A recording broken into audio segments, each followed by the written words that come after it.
Carolina Panthers 6-9, 1-5 on the road at the Tampa Bay Buccaneers, 7-8, 4-4 at home. Raymond James Stadium in Tampa, Florida, 76 Fahrenheit, cloudy, 4 miles per hour.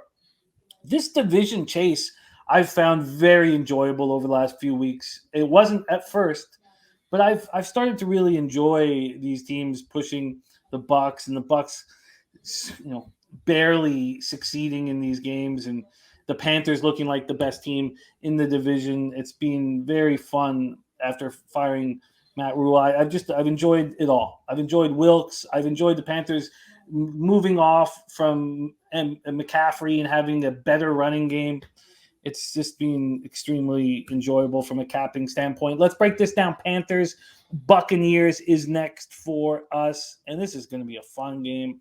This opened up with the Bucs -3.5. They're now -3 at Pinnacle. From a total perspective, it opened up at 40. It's now at 39, juiced to the over, so I imagine there are 39.5s out there. Go over to the cash flow here in this one. We have 2,788 tickets in. 65% of the tickets and 95% of the cash on Carolina. I guess that hook was really important to the early bettors. Now there's 64% of tickets, 75% of cash on the under. Birdie's using Bucs money line in parlays. Terry Walker is on the Bucs, and Sky Dragon says because running backs don't matter, as he says often to us. And I enjoy capping with you very much, Dennis, and your extreme thoughts on running backs adds to it. Panthers coming off a big 37-23 win at home over the Lions. They can clinch their first division title since 2015 with wins at Tampa and New Orleans. These are going to be fun games. 570 total yards against the Lions, 320 on the road. Those are both franchise records. Franchise record, 364 yards by halftime. Darnold, 15 of 22 for 250 and a touchdown, ran for another one. 3-1 is Carolina's starting quarterback. 121.4 passer rating, the highest of his Panthers career. DJ Moore caught 5 for 83 and a touchdown. Terrace Marshall, 2 for 55. Chanot caught 3 for 53. Deonta Foreman ran 21 times for a career-high 165 yards touchdown. Chuba ran 12 times for a career-high 125 yards. Panthers had 7 runs of 20 yards or more. The defense completely shut down the Lions' rushing game. Lions finished with 17 carries on 45 yards. What an embarrassment the Lions were last week. They just showed no heart, and I'm sure that really bothered Dan Campbell. They held the Lions to 4 of 12 on third down, 3 of 6 in the red zone. Burns had both the Carolina sacks. They had 7 hits on Goff. But there is bad news. They lost our cornerback, J.C. Horn, to a broken wrist, and Horn was having a hell of a season. He's a great cornerback. 53 combined tackles, 3 interceptions, 7 passes defensed over 13 games. He'd allowed the fewest receptions at 23, the fewest receiving yards at 216, and the lowest passing rating amongst all starting corners. So that's a huge loss in JC getting hurt. Buccaneers come off their second straight win, 19-16 victory at Arizona. Stayed a game ahead of Carolina and New Orleans. They were down 10 in the fourth. Comeback win in overtime. Brady, 32 of 48, 281 yards, touchdown, 2 picks. He's thrown at least 2 interceptions in 3 straight games for the first time, or ties, the longest streak of his career.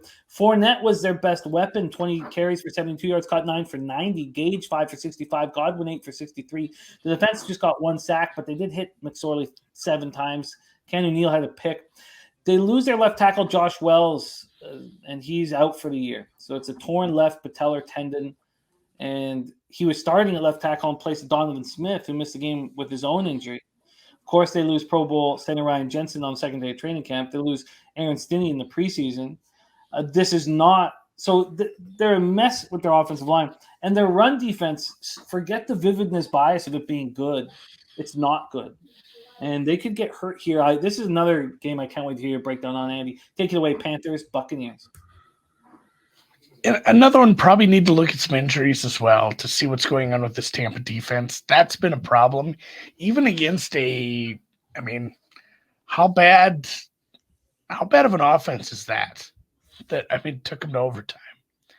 That's a problem. Like, if that's what you're going to do defensively, that's going to be a problem for tying up this division, especially against a team that's kind of peaking. I don't want to say nice things about Sam Darnold, but I'm trying to find something he's done wrong over the last few weeks. He's done what they asked him. He's done, he didn't do a lot in the first couple of games.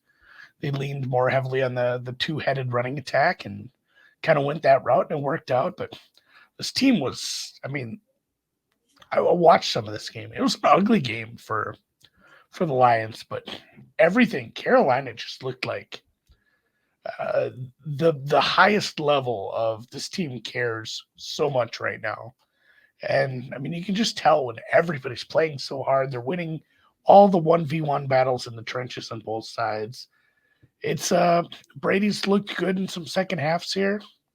So I mean, maybe some first half under, Carolina first half money line would be a look, but this number is pretty nuts on right now. And I think those defensive injuries for Carolina are going to matter. That's super important. You can't just bring Norman in, Cole. Like, that guy's washed. That's not going to work. Horn was important. Like, they've probably absorbed as many injuries and players traded away as they possibly can now. This little dream run with Sam Darnold might be over. So it's a tough one for me to make a move on, but I do lean Panthers. I just worry some of those defensive injuries are going to be a problem. And then Tampa Bay getting a little healthier, at least offensively. It's like Wirfs will play. That matters a lot. Brady is the ultimate pocket passer. Like, if you keep him clean, he's so good at going through his progressions and even, improvising with the receivers after those have been exhausted. And I mean, he's just great. I mean, Tom Brady's good. Weird breaking news, guys. He's still pretty good.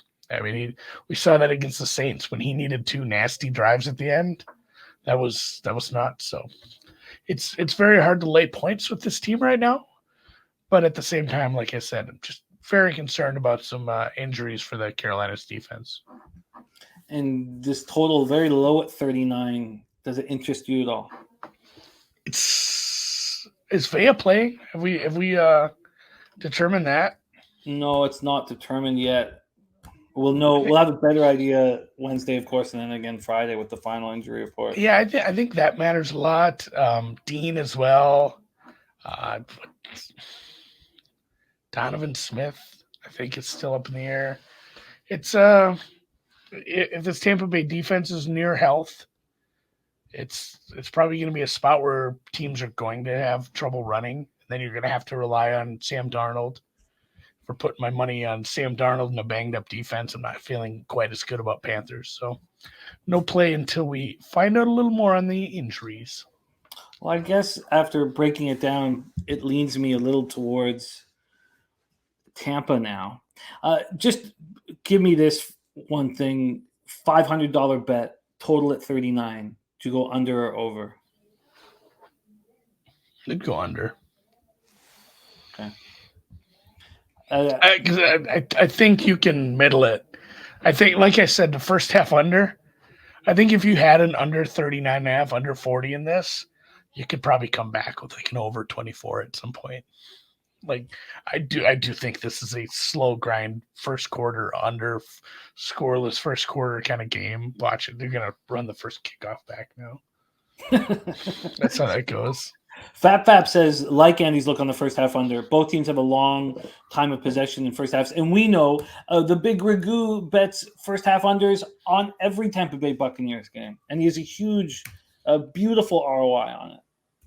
Okay. I think this is giving me a lot of fun. Again, we'll hammer this again with the Cappers Contest show. And we expect to move that Cappers Contest show to Friday. Now, Jose's flight back from Vegas has been canceled, so maybe he stays there. We don't know. He just lives there now. In the air, he lives there now. All right, let's move on.